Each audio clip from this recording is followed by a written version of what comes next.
नमस्कार, भव्य भारत न्यूज में आप सभी दर्शकों का पुनः स्वागत है। आज हम चर्चा करने वाले हैं नाथ संप्रदाय पे।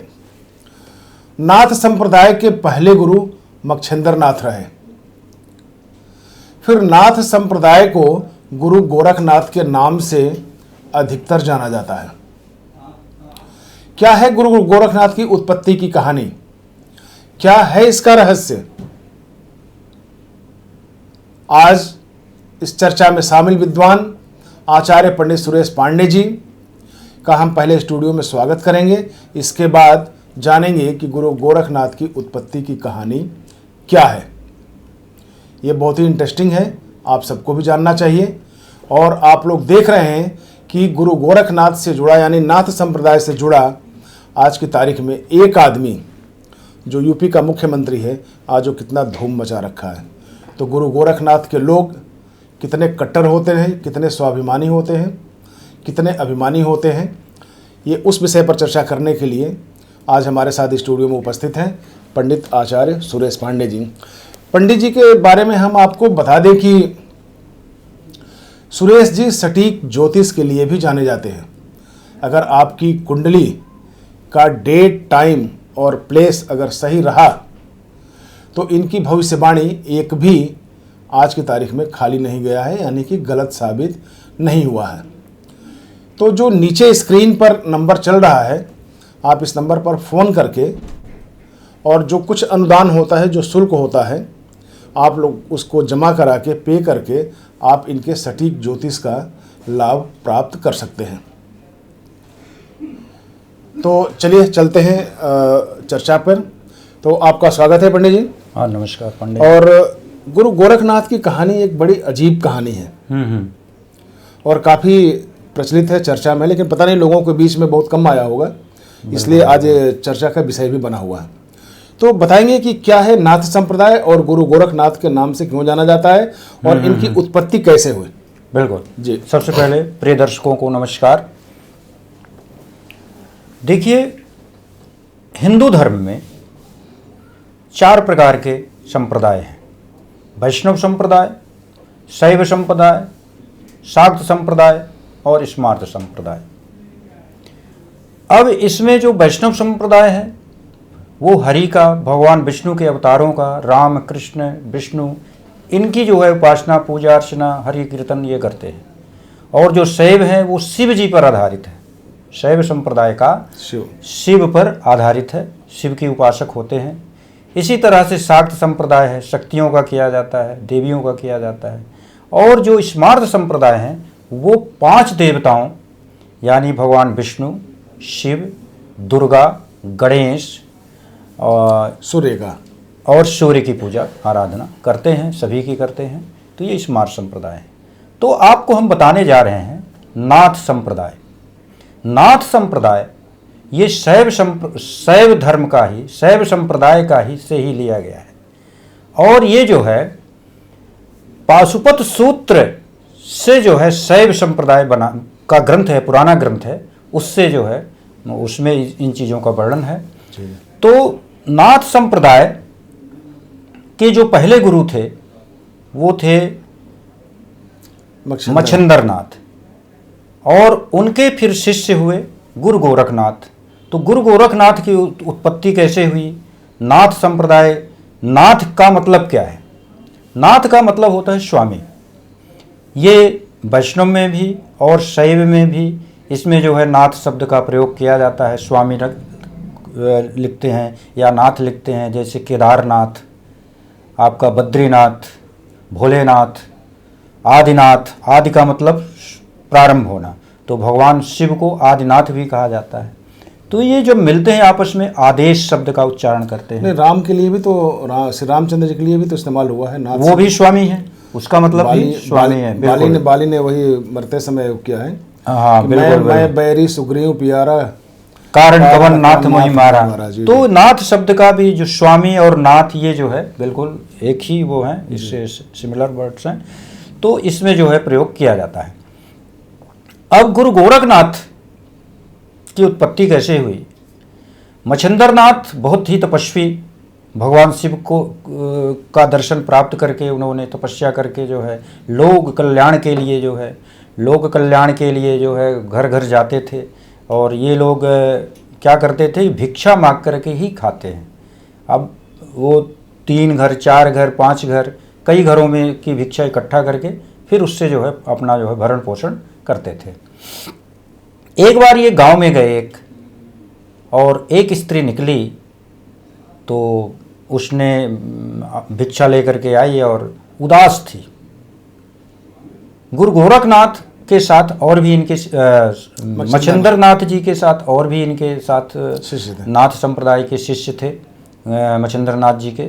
और उन्होंने कहा कि देवी आपके चेहरे पे उदासी दिख रही है और ये उदास चेहरे वाले का जो दुखी हो उससे हम भिक्षा नहीं लेते। तो उसने कहा नहीं, ये तो यूँ ऐसे ही उदासी है, मैं तो खुश होकर के आपको भिक्षा दे रही हूँ। उन्होंने कहा नहीं, झलक रही है, अपना कारण तो बताओ। चलो ठीक है, खुश होकर के दे रहे हो, लेकिन उदास चेहरे का कारण आपको बताना पड़ेगा, तभी हम भिक्षा लेंगे, अन्यथा हम भिक्षा प्राप्त ग्रहण नहीं करेंगे। तो उस स्त्री ने बताना नहीं चाहा, क्योंकि वो हार चुकी थी कि मेरे तो अब संतान की प्रॉब्लम थी, उसके कोई संतान नहीं थी। उसने बहुत सारा इलाज कराया था, बहुत ऋषियों मुनियों का आशीर्वाद प्राप्त किया, लेकिन उसको कोई संतान नहीं हुई। तो उसने बताया कि कोई फ़ायदा नहीं है बताने का, लेकिन आप जिद कर रहे हो तो मैं बता देती हूँ।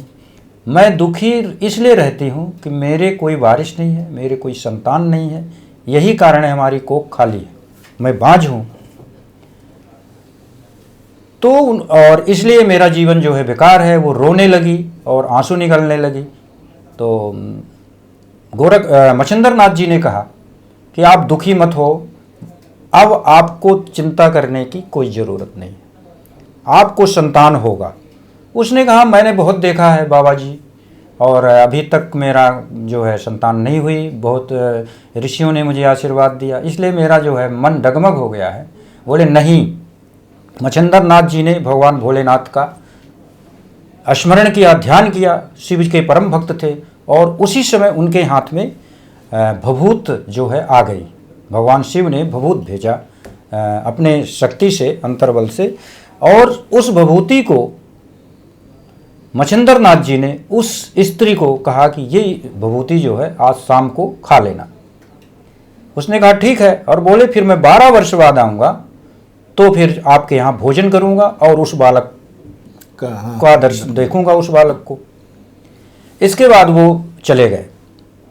जैसे ही गए, उस स्त्री का पति आ गया और उसने बताया, स्त्री ने बताया कि आज एक ऋषि आए थे, उन्होंने ये जो है भभूति दी है और इसको कहा है कि खा लेना, तो सुबह मतलब खाने के बाद जो है तुम्हें संतान की प्राप्ति हो जाएगी। उसका पति जो है बहुत गुस्सा हुआ कि आजकल ढोंगी बाबा सब घूम रहे हैं, तुम किस चक्करों में पड़ती हो, फेंको इस भभूति को, हमको इस चक्करों में नहीं पड़ना है। वो स्त्री को अंदर से तो विश्वास था, लेकिन पति से डर करके उसने कहा ठीक है, मैं जा करके उधर पीछे फेंक देती हूँ। वो गई और वहीं पर पीछे गोबर, गाय के गोबर का झुंड था, और उसके नीचे उसने जो है सबसे नीचे वहीं पे उस भभूति को दबा दिया कि मैं दोबारा आऊँ तो मिल जाए।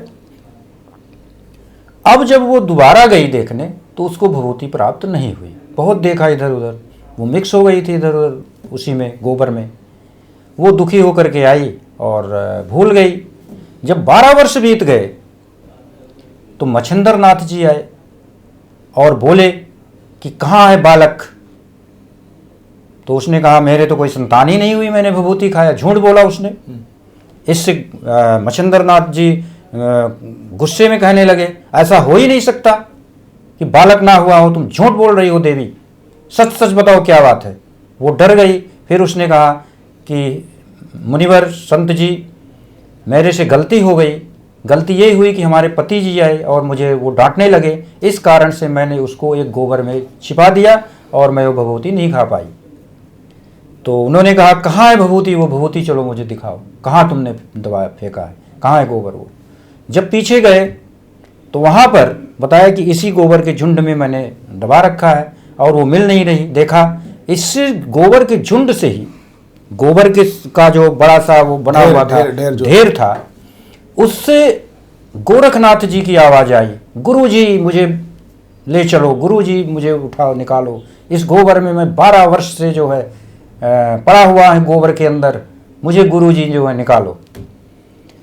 तो मच्छिंद्र नाथ जी सब मिल करके गोरखनाथ जी को निकाले। 12 वर्ष का बालक निकला, तेजस्वी बालक। और इसके बाद वो स्त्री बोली मुझे दे दो। तो मच्छिंद्र नाथ जी ने कहा नहीं, अब ये तुम्हारा बालक नहीं है, तुमने तो इस भवितु को खाया ही नहीं। और उधर गोरखनाथ जी बोले कि मुझे ले चलिए, मुझे तप करना है, मुझे तपस्या करना है, मुझे माया मोह में नहीं पड़ना है, इनको मत देना, मुझे अपने साथ ले चलो गुरु जी। जिसके कारण फिर गोरखनाथ जी मच्छिंद्र नाथ जी के साथ गए और अखंड तपस्या की, बहुत बड़ी विशाल तपस्या। क्योंकि नाथ संप्रदाय में एक ये हठ योग है, एक तपस्या का, भयंकर तपस्या करने का, हठ योग के द्वारा यंत्र मंत्र का, इन चीज़ों का ये जो है संप्रदाय है नाथ संप्रदाय। उन्होंने घोर हठ योग के द्वारा सारी शक्तियाँ प्राप्त कर ली, शिव जी के दर्शन और विशाल शक्तियाँ प्राप्त की। बहुत लोगों ने उसकी परीक्षा भी ली। और वो जैसे एक संत थे, उन्होंने गोरखनाथ जी को बुलाया और कहा कि बैठिए, मैं आपको जो है आम खिलाता हूँ। उन्होंने कहा रहने दो, कष्ट मत सहो। बोले नहीं, कोई कष्ट नहीं। बोले मैं अपने चेलों को भेज देता हूँ। बोले नहीं, चेलों को क्यों परेशान करते हो, कहीं जाने की ज़रूरत नहीं है। तो उन्होंने कहा तो फिर आप कैसे आम खाओगे, चलो मैं बैठे बैठे मंगवा देता हूँ, ऐसे ही अपने शक्ति का प्रयोग करके। तो गोरखनाथ जी बोले ठीक है, आप अपनी शक्ति का प्रयोग करके मुझे आम खिला दो, खा लूँगा। उन्होंने बहुत सारे आम आवाहन किया, बहुत सारे आम आ गए, क्योंकि वो भी तपस्वी थे। गोरखनाथ जी ने 1-2 आम खाए और बोले बहुत सारे आम हैं, अब बाकी आम जो है आप जो है वापस कर दो पेड़ में। तो वो संत बोले कि हंसने लगे कि ये क्या मजाक है, कभी टूटी हुई चीज जुड़ती है, ये जुड़ नहीं सकती, मंगाना आसान है, लेकिन मैं इसे उसमें पेड़ में नहीं लगा सकता हूँ। और उनका परिहास करने लगे। गोरखनाथ जी ने कहा नहीं, इसको मैं जो है वापस पेड़ में लगा सकता हूँ। तो उन्होंने अपनी शक्ति से उन आम को पेड़ पे लगा दिया, जहाँ से जो आए थे आम वहीं पे लगा दिए। ये देख करके वो बहुत ही आश्चर्यचकित हो गए कि ये तो बहुत ही शक्तिशाली तपस्वी गोरखनाथ जी हैं। ऐसे ही एक बार बालकनाथ जी थे, बालकनाथ जी को ये शिष्य बनाना चाहते थे गोरखनाथ जी, लेकिन बालकनाथ जो है वो बोले कि मैं आपका शिष्य क्यों बनूं, मैं तो, मेरे पास अपने आप ही बड़ी शक्ति है, ये सब कुछ है। और तो गोरखनाथ जी ने बड़ा बलपूर्वक प्रयास किया कि इनके जो है कुंडल लगा दो, कुंडल पहना दो, और ये कान में जो कुंडल, हाँ, जो नाथ संप्रदाय में होता है कि कुंडल। तो उनके शिष्य गए दौड़े दौड़े और उनका कुंडल लगाने के लिए, तो वो कुंडल ही ऊपर जो है उड़ गया, नहीं लगा पाए। इसके बाद गोरखनाथ जी ने कहा ये तो बड़ा शक्तिशाली है, क्या किया जाए। उन्होंने कहा कि अगर तुम एक चीज, ये मैं शेर की छाल, मृग छाल को ऊपर उठाता हूं, अगर तुम इसको नीचे ला दोगे तो मैं जान जाऊंगा कि हाँ तुम बहुत शक्तिशाली हो। तो गोरखनाथ जी ने उस मृग छाल को ऊपर उठा दिया, शेर की था, हाँ छाल था और जो पहनते थे, और उसको ऊपर उछाल दिया, वो जा रहा था ऊपर। इन्होंने, बालकनाथ जी ने अपना चिमटा फेंका और उसको नीचे की तरफ लाके जमीन में कर दिया। ये देख करके गोरखनाथ जी को बड़े परेशान हुए और उन्होंने कहा कि ये भी बहुत शक्तिशाली बालक है। इस तरह से जो है गोरखनाथ जी एक महान योगी, हठ योग पर चलने वाले गोरखनाथ जी थे। इनके बारे में और बहुत सारी कहानियां हैं। इन्होंने हनुमान जी को भी बंधक बनाया था। बालकनाथ और गोरखनाथ में कभी बनी कि नहीं, मतलब दोनों उसी से नहीं बना पाए? वो नहीं बना पाए, क्योंकि बालकनाथ शिव से डायरेक्ट जो है उन्होंने शक्ति प्राप्त की थी। तो उन्होंने कहा कि मैं जो है आपका शिष्य नहीं बनूंगा, मैं खुद अपना जो है, मेरे पास इतनी शक्ति है, ये सब चीज़ें हैं, तो आपसे मुझे क्या ज़रूरत है, इसलिए नहीं बने वो। तो इनको किसी पंथ में नहीं लिया गया, या इन्होंने कोई अपना पंथ नहीं चलाया? बालकनाथ नहीं है, इसी शैव के ही हैं, शैव संप्रदाय के ही हैं, लेकिन उनको ये गुरु नहीं स्वीकार किए। अच्छा, गुरु जो है नहीं स्वीकार किया गोरखनाथ। तो ये माना जा सकता है कि शैव संप्रदाय में 3 महर्षि रहे, 3 योगी रहे। बिल्कुल बिल्कुल, योगी कहा जा सकता है। हाँ हाँ, मच्छिंद्रनाथ, गुरु गोरखनाथ और बालकनाथ। बालकनाथ, बिल्कुल, बालकनाथ भी एक गोरखनाथ से कम नहीं थे। बहुत शक्तिशाली हठ योग तपस्या के बल पर उन्होंने बहुत चमत्कार दिखाए हैं। बालकनाथ जी जिस गांव में रहते थे तो एक बुढ़िया की गाय चराते थे और वो एक पेड़ के नीचे बैठ करके तप करने लगते थे।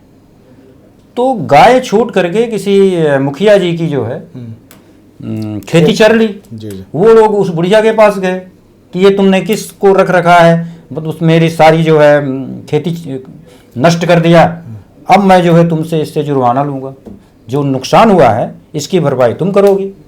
वो बोली, गई बालकनाथ के पास, बोली तुम बेटा ये क्या कर दी है, तुमको मैंने इतने साल से खिलाया पिलाया, सालों से रोटी पानी खिला रही हूँ और तुमने नुकसान करा दिया।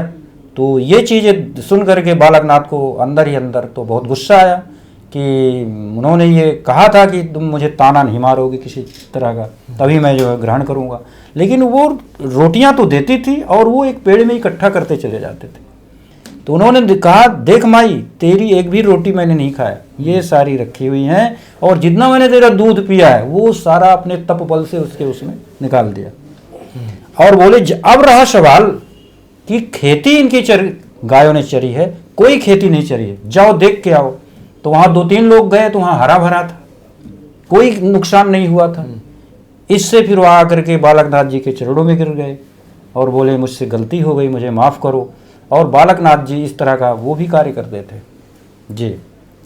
तो ये रही इनकी कहानी पांडे जी बड़ी।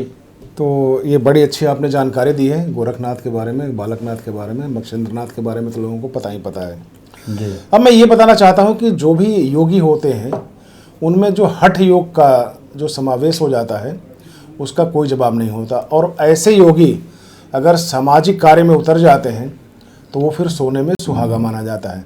आज भी आप देख रहे होंगे यूपी में चाहे कुछ भी हो, लेकिन बाबा का नाम, योगी का नाम, आदित्यनाथ योगी का नाम आज पूरे विश्व, भारत में नहीं है अभी तो पूरे विश्व में लिया जाता है। क्यों लिया जाता है? उनके सिर्फ हठ योग के कारण लिया जाता है। माफिया के सफाई के लिए लिया जाता है जो उन्होंने प्रण किया था। कुरीतियों के खिलाफ उनका नाम लिया जाता है। तो ऐसे योगी वास्तव में अगर पूरे देश में आ जाए, भारत जैसे राज्यों में आ जाए, तो फिर एक राम राज्य की तरफ हमारा एक कदम बढ़ता हुआ दिखाई अवश्य देगा। इस वीडियो में इतना ही, अगले एपिसोड में फिर मिलेंगे, तब तक के लिए नमस्कार।